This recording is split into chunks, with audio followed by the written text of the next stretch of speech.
اعوذ باللہ من الشیطان الرجیم بسم اللہ الرحمن الرحیم. I invite the Honorable President of the Islamic Republic of Pakistan, Mr. Asif Ali Zardari, to address under Clause 3 of Article 56 of the Constitution of the Islamic Republic of Pakistan to both the Houses of Parliament assembled together.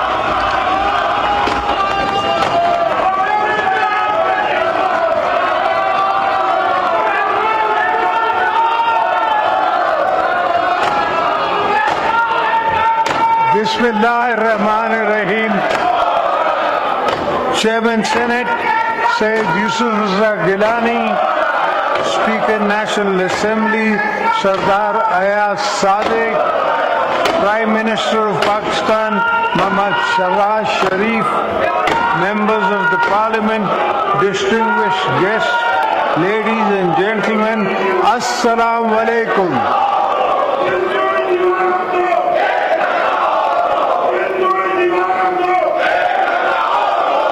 It is my singular privilege as your civilian president to address for the 8th time the August House at the beginning of another parliamentary year.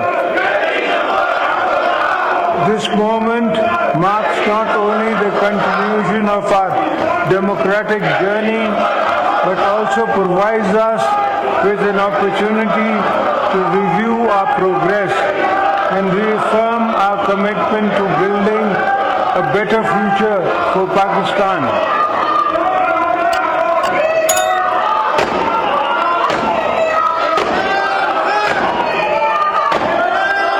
As we embark on this new parliamentary year, I urge this House to focus on promoting good governance and political economic stability.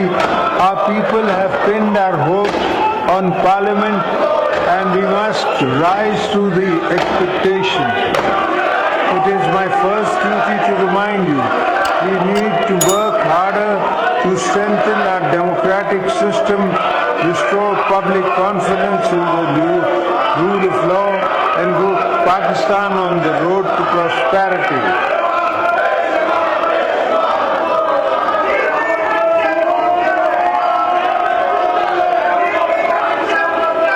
I would like to appreciate the government's efforts putting the country on a positive path to economic growth.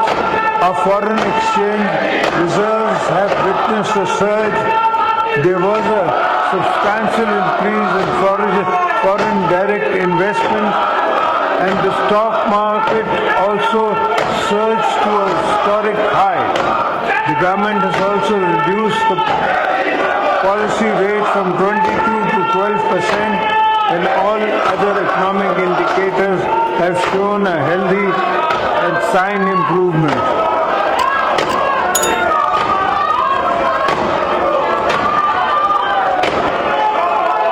Honorable members, you are aware the population dynamics of our country have changed. A combination of factors present challenging. We must address the high rate of our population growth along with strategic drift in our administrative machinery has increased governance issues manifold. It is my considered opinion that this House should take this responsibility seriously and play its role in rail and reset our governance and service delivery outcomes.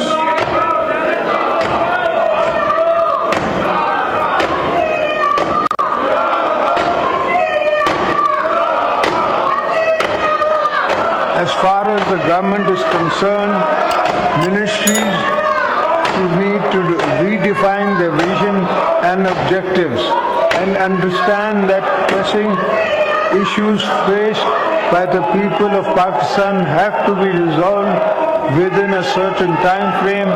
We need to deliver tangible benefits, restore trust of the people in democratic institutions.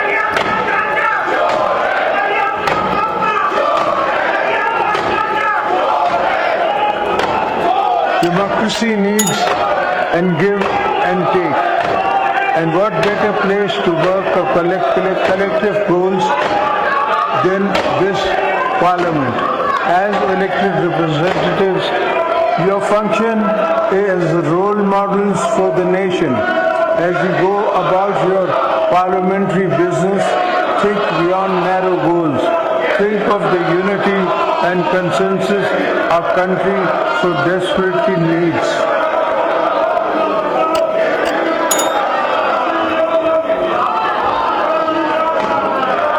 I would urge all you to empower our people, make decisions of national importance with consensus, encourage domestic, international investment for economic growth and job creation, foster social economic justice and ensure fairness and transparency in our system.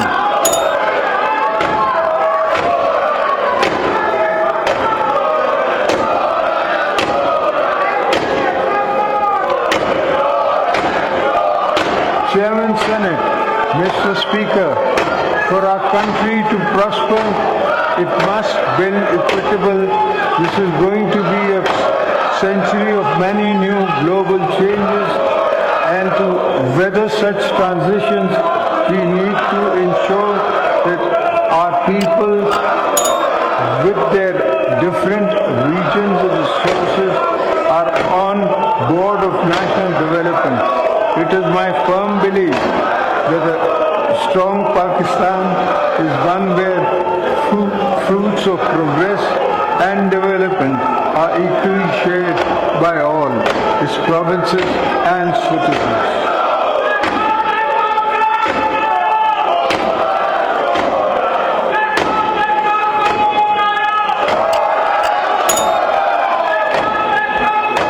We should work actively to promote inclusive and uniform development, ensuring no province, no district, and no village is left behind. The House should ensure development is not limited to a few select areas, but reaches every nook and corner of the country. The ignored and neglected areas demand urgent attention from the federal government.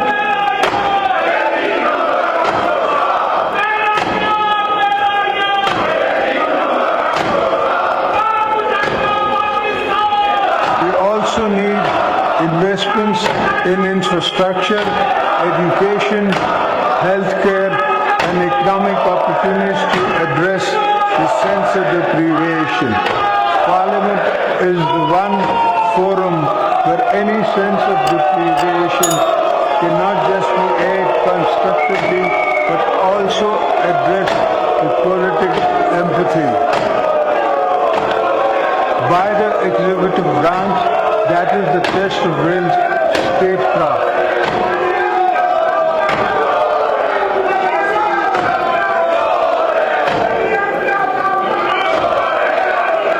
In this regard, improving our taxation system is essential to moving forward as a country.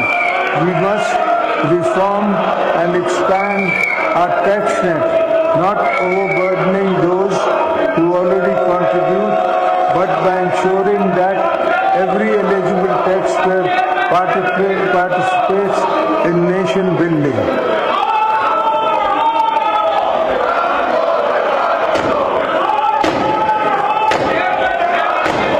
Pakistan should also diversify its exports, focusing on value-added goods and services to expand new markets and build a competitive export-oriented economy. We need to make our IT industry a key driver of economic growth. We should focus on building digital and information highways, investing in IT parks, enhancing internet accessibility and speed, and supporting the growth of our technology-driven economy.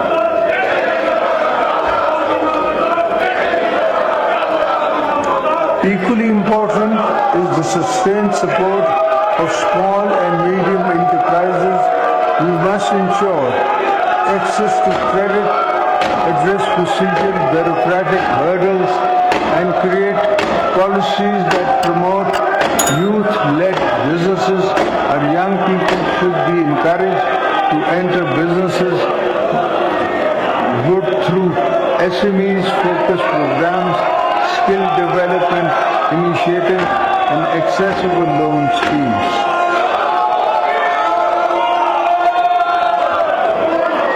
In order to achieve these objectives, I would like to urge the House to play its role to increase the ease on doing business.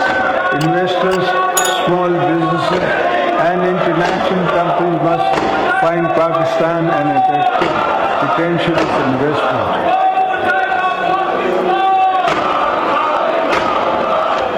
Honorable members, today the common man, the laborers, and the salaried class are facing serious economic hardships. Our citizens are burdened by inflation, high prices of essential items, and rising energy costs. As we approach the next budget, I urge this Parliament and the government to provide real relief to the people.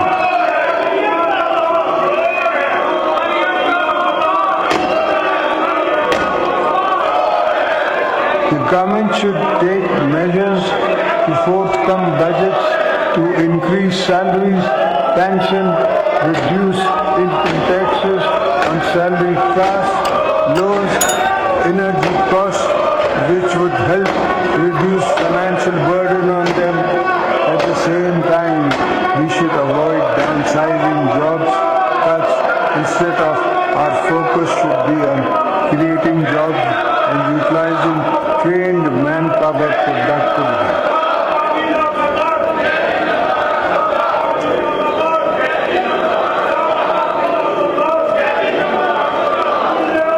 Ladies and gentlemen, women constitute almost 50% of the country's population, but they are underrepresented in every aspect of life. It is essential to empower them for enhancing their representation in various sectors.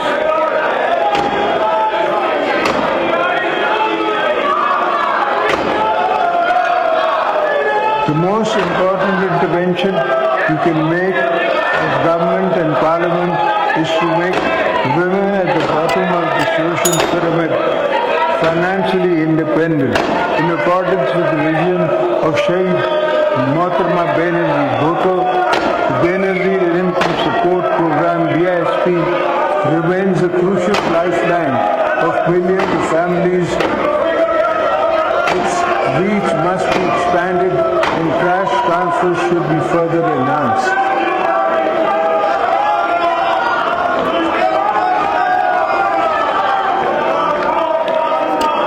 Young people make up a huge proportion of our current demographics. They need hope and inspiration. We should ensure the children are not outside schools in Pakistan. Promoting higher education, enhancing research in the universities should be a fundamental priority for creating a knowledge-based economy.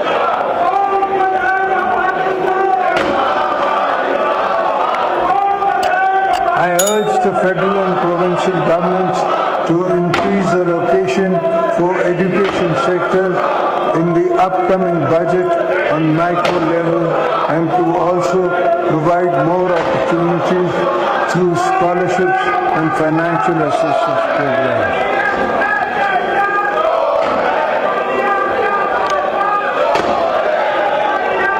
This is also the moment for us to reflect on how we can enhance access to quality health care, all our citizens, reduce worrying incidents of malnutrition and polio vaccination in many children. Emphasis should be laid on primary health care.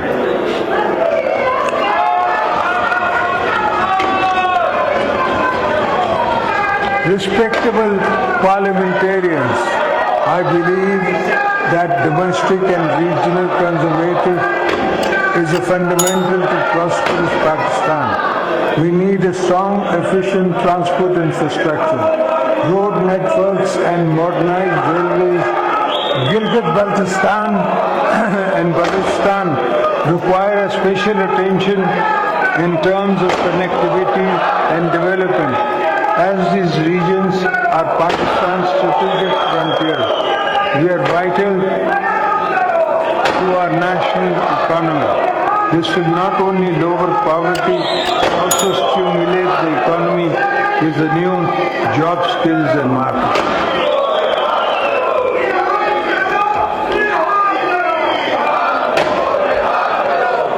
China-Pakistan Economic Corridor, CPEC, and Gwadar Port remain central to our vision of connectivity. These projects must fully realize so that Pakistan can serve as a gateway to international trade, linking Central Asia, South Asia, and Middle East.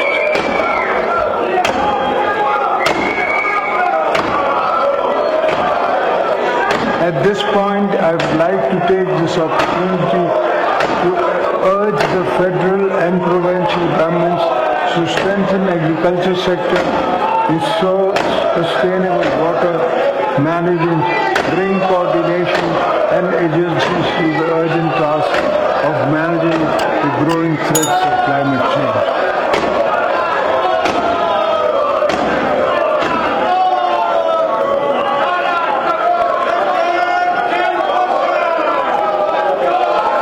I say this because agriculture is a key pillar of our economy, and it is imperative that we modernize this sector by adopting new farming techniques, developing better seeds, investing in agricultural research and development, creating more jobs by making land more productive.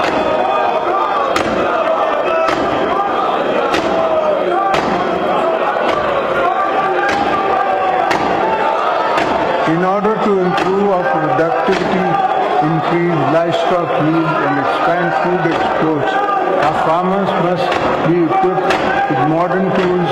We must aim for stability and self-sufficiency in food production.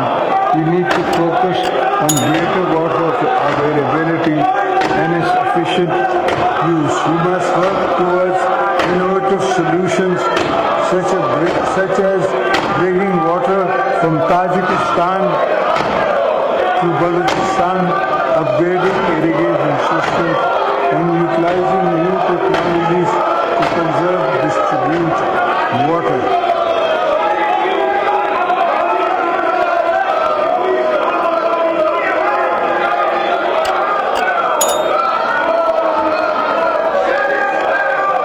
Our fisheries and livestock sectors have immense potential. Pakistan's rivers, lakes and coastal areas hold untapped opportunities for fisheries. Commercial cattle farming can open new avenues for employment and export.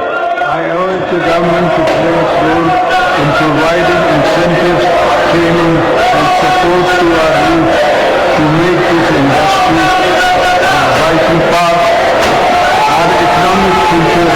I would like to urge the government to seek greater cooperation and exchange with China in this regard.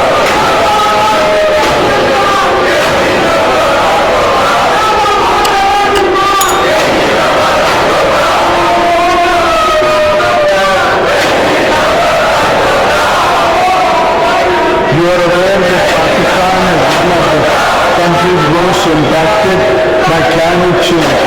We should focus on restoring biodiversity, adaptive strategies on the food and water security access, and preservation of the economic system.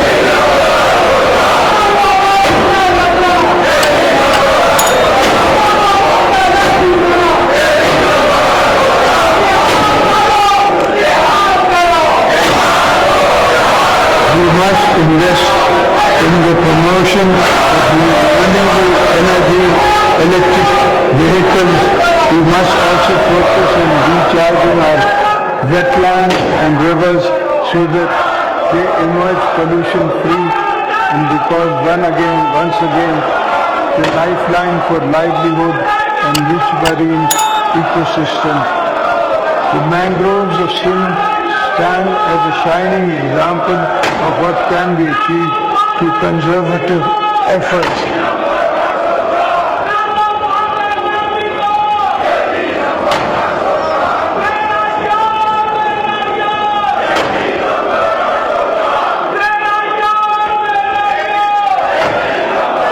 I am glad to share that in Sindh we have planted 2 billion mangroves, which have also earned Sindh government a substantial finance through carbon credits.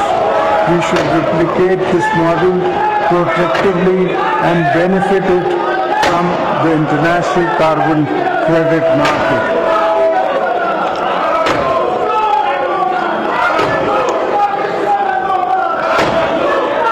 Members of the Parliament, we view the current internal and external security challenges that lead to further strengthen our security capabilities and enhance capacity for our law enforcement agencies to effectively deal with menace of terrorism. Parliament needs to play a role in building a consensus to tackle extremist ideologies as well as militancy that supports such violence.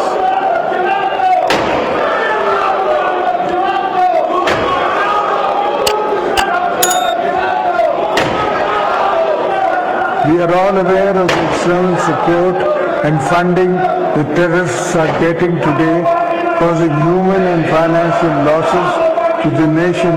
We must unite to ensure that the challenges don't gather more momentum, because already thousands of our security forces have sacrificed their lives in the fight against terrorism, and we cannot allow resurgence again.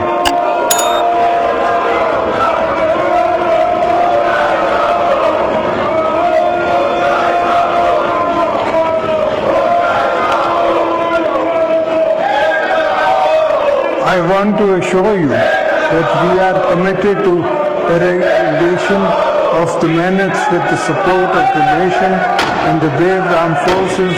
Successful intelligence-based operations have led to dismantling of terrorist networks to destabilize our nation.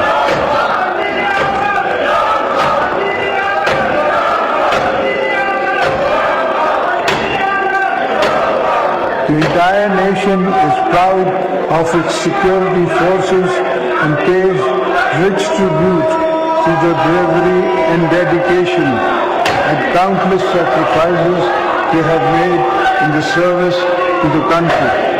At the same time, we should not forget that militancy finds roots in deprivation and inequity. So we must focus on the development and the regions most affected by terrorism and create employment.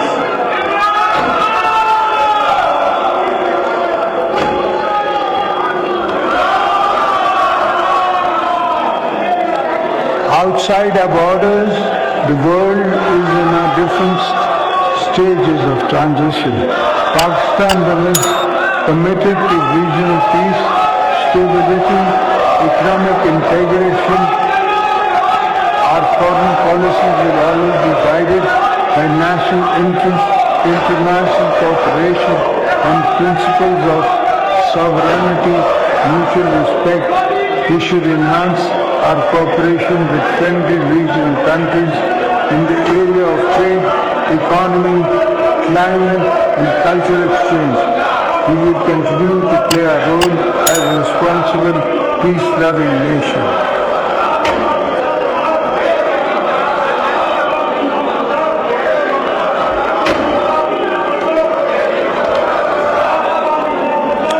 Our time-tested relationship with China remains a cornerstone to our diplomacy. We will continue to further strengthen economic and strategic ties with Beijing. We will further cement our all-weather strategic cooperation partnership with China and continue to support the One China policy. During my recent visit to China, I had a fruitful discussions with Chinese leadership while inviting them to make more investments in CPEC to improve regional and economic integration.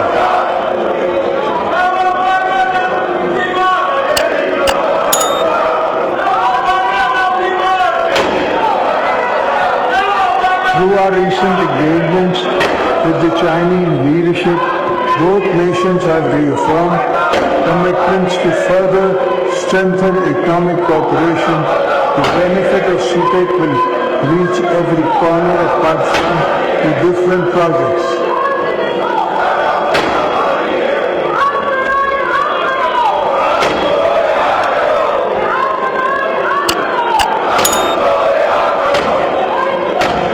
We deeply appreciate the support of our trusted friend Saudi Arabia, the United Arab Emirates, Turkey, and others who have stood by us in times of economic challenges. We are committed to further strengthening our long-standing historic cultural and economic ties with the friendly nations of the Gulf and Central Asia, as well as the European Union, the United Kingdom, and the United States of America.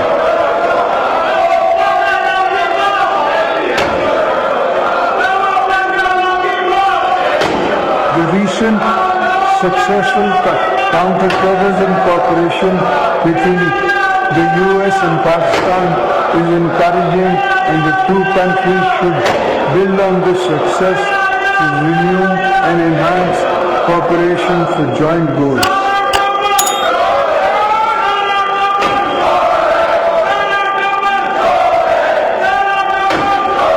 Honorable members, the plight of two of our brothers and sisters in Indian illegal occupied Jammu and Kashmir remains of great concern for the entire nation. The people of Kashmir have been suffering for decades under unjust occupation, oppression, and brutal human rights violations. By the success of Indian regimes, Pakistan will always stand by them in the struggle of self-determination.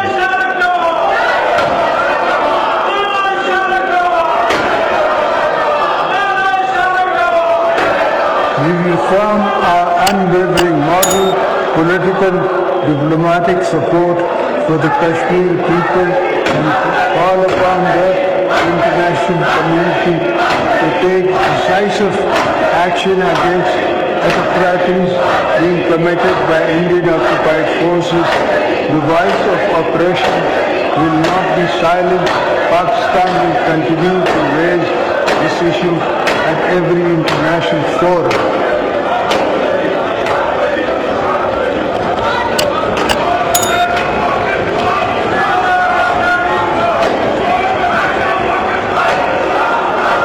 The Syrian devastation in Palestine demands urgent attention of the world. The Palestinian people continue to endure violence, displacement, ethnic cleansing, and oppression at the hands of Israel's security forces.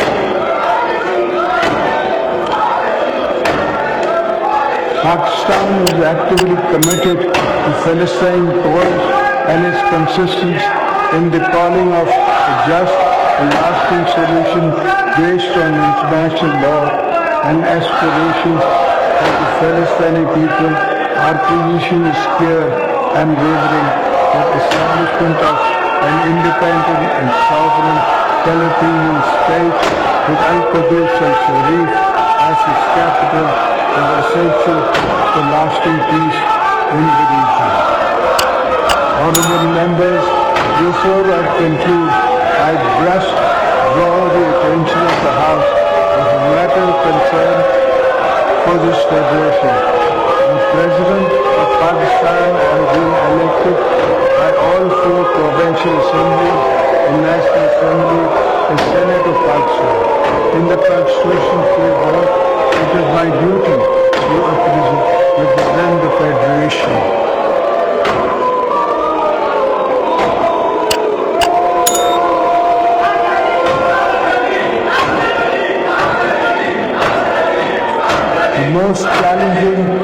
circumstances when my wife Shahid Mohtama Benazir Bhutto was assassinated, I was the one who chanted Pakistan Khape for me. Pakistan always comes first.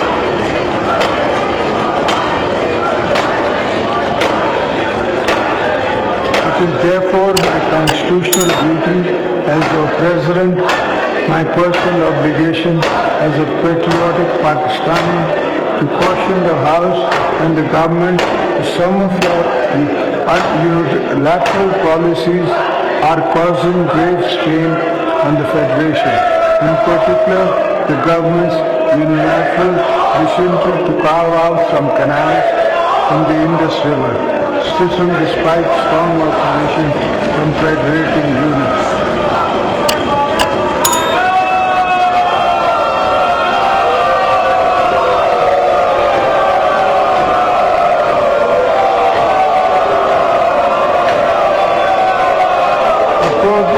That I, as your president, cannot support. I urge this government to abandon this correct first proposal and work together with the stakeholders to come up with a viable, sustainable solution based on unanimous consensus among the federating units.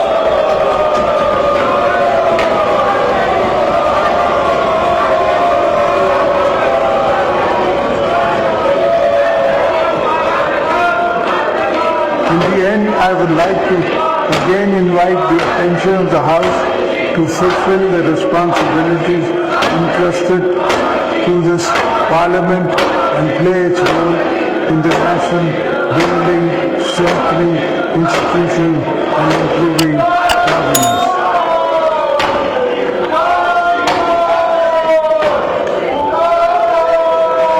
Let us put national interests supreme. Set aside personal and political differences. Let us work together to revive our economy, strengthen our democracy, and uphold the rule of law. Let us strive to build a Pakistan that is just, prosperous, and inclusive. Make the best use of this parliamentary year. Thank you. Pakistan, Zindabad.